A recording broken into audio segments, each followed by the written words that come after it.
Mukjizat para nabi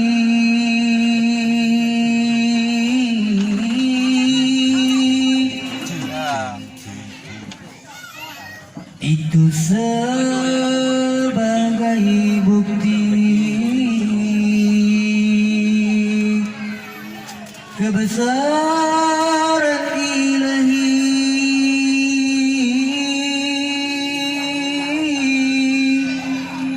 yang harus diyakini.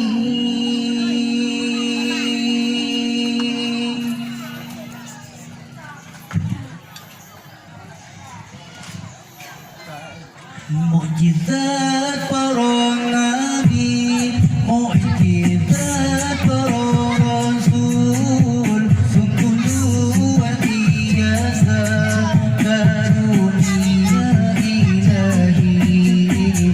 Mukjizat para nabi itu sebagai bukti kebesaran ilahi yang harus diyakini.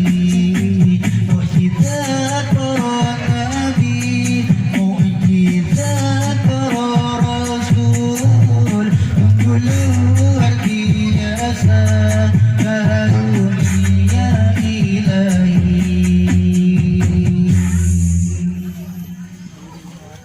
Nabi Sulaiman bisa bahasa binatang, Nabi Ibrahim tak mempan dibakar api, Nabi Musa bisa membelah lautan, Nabi Isa menyembuhkan orang sakit. Kalau Nabi Muhammad, Nabi yang terakhir, Nabi akhir zaman, mukjizatnya Al-Quran.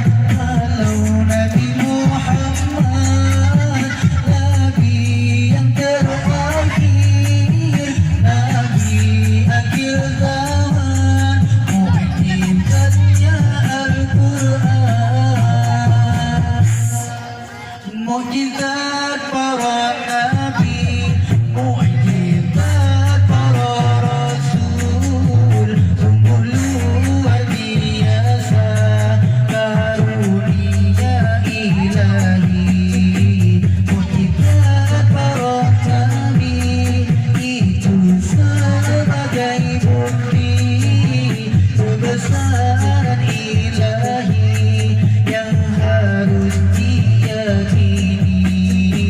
Mukjizat para